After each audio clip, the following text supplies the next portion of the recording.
My name is Catherine Dolores Williams Burks, May 3rd, 1930. Cora Watson Fleming, 10/16/32. I'm Reverend Cynthia Patricia Laurie. I was born right here in Havre Grace in Harvard Memorial Hospital on July 3rd, 1945. Christine Evelyn Presbury Tolbert. My date of birth is July 3rd, 1935. Janice East Moorhead Grant. I was born on July the 30th, 1933. My name is Mabel Elizabeth Hart. I was born 3/27/19. My parents were farmers. I was raised on a farm where we had chickens, geese. One of the main things that they stressed for us was getting an education, because at the time there was no education for Black people no further than elementary school. One thing about Havre Grace Colored School was the camaraderie, the getting together. And of course, I was real excited because, we had a high school now. I could go to high school, actually. And there was a kind of a family setting, that we just kind of gelled together. Viola Whittington. She was one of my favorite persons of all the world. When I was very small, we had no kindergartens at those times. My two brothers went to school. My mother asked Miss Hopewell if I could come to school.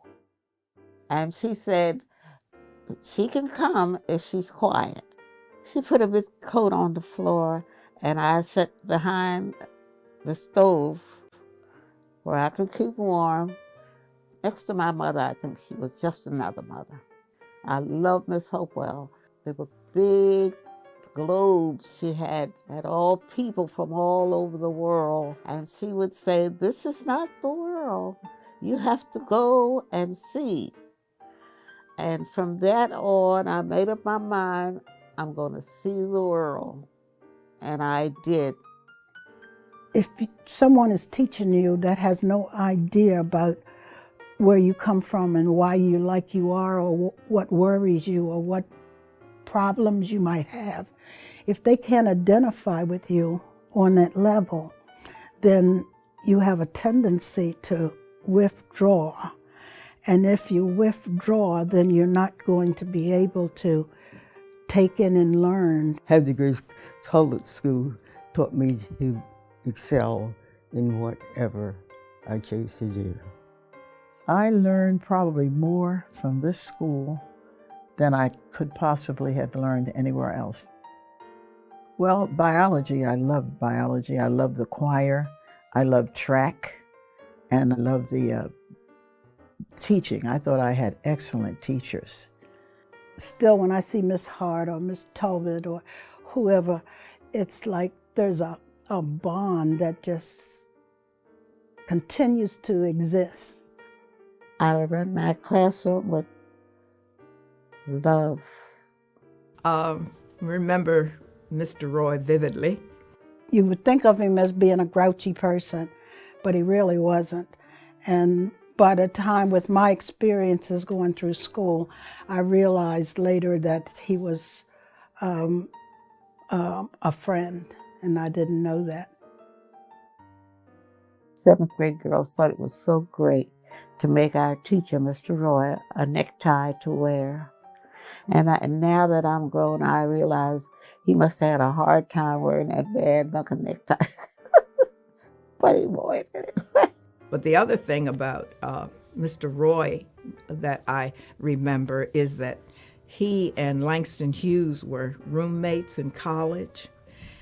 And if we saw Langston Hughes once and heard from him, we heard from him numerous times. So we got to feel as if we really knew Langston Hughes from the beginning. He was so gentle, so kind, Mr. Langston Hughes. It was later that we learned how important a man he really was. There were about 4 or 5 of us that for math We didn't have math with our class. We were not supposed to have algebra because colored children shouldn't learn algebra. Only principal that was at Havre Grace Colored School, he decided to teach my class, I remember, algebra. The superintendent of schools, who was white, came and told him he had to stop teaching us algebra because there were not enough children in the class. However, Mr. Roy decided that he would teach us anyway because the superintendent was not there every day. They did their very, very best in not so good circumstances. We didn't have books. We had to copy. And I had that black and white composition book. The teacher had the book, and he would read it to the students, and we would write it, and then we'd use that as a book. But then later we did get hand-me-down books, no backs on them, writing all over, but we learned in spite of all that because our teachers were excellent. It was second-handed, it was dirty, but he always apologized. I guess he felt bad because we had to use those books, but he would say, "Have you read it?" You said, "No." He said, "Then read it, it's new. Anything you haven't touched before is new." Oh, no, we didn't have new books. We had books that came from, of course, the schools were segregated at that time, so we had books that came from the white schools. Brown versus Board of Education was decided. We were all excited. We thought that integration would take place right away. However, as you probably know, it didn't take place right away. And we went through numerous hurdles.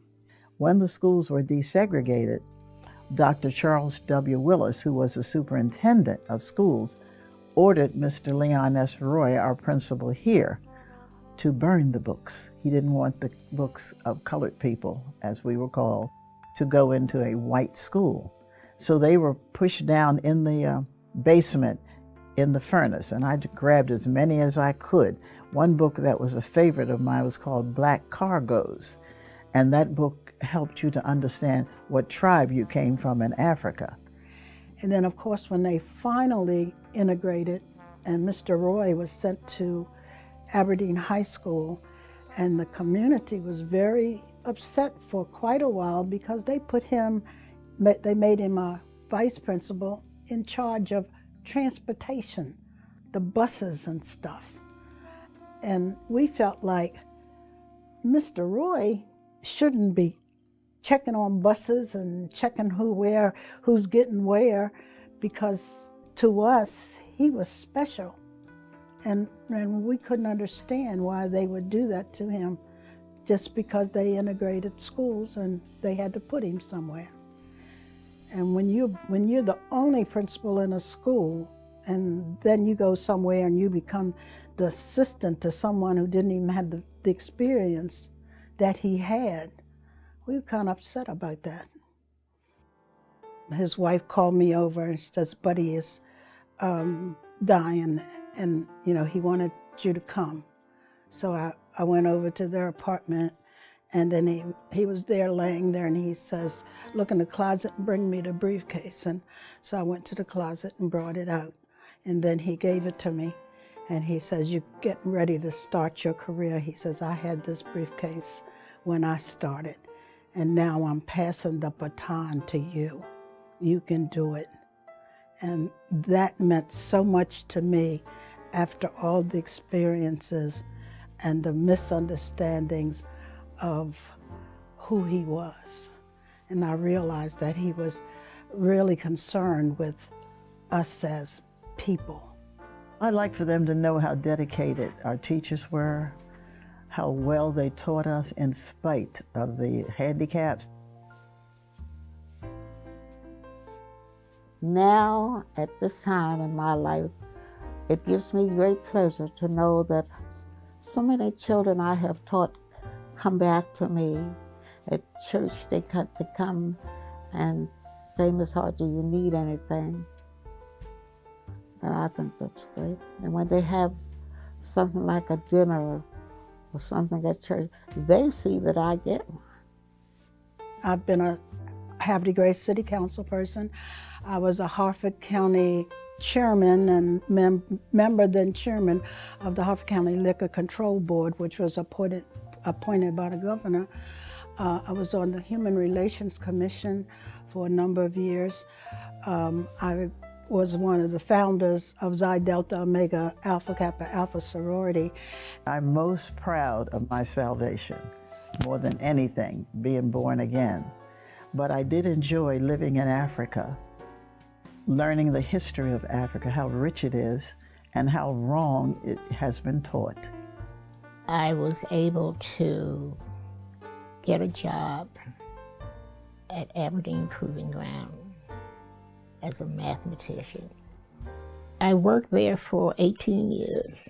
What would you like to say to inspire the youth of today? You are a good person and you are a smart person. And if it seems that nobody is noticing, that there is somebody who does notice, and that's the person who made you. And therefore, if you are loved by God, there's someone who loves you. And therefore, if you're not receiving love immediately somewhere else, always know that you are loved and you are good and you are smart. You can do anything if you want to, if you really try. It doesn't make any difference what limitations you may have had at the beginning, and even through life, you still can do well. Sometimes you'll be surprised at what the young man in the corner or the young girl behind him have the talent to do.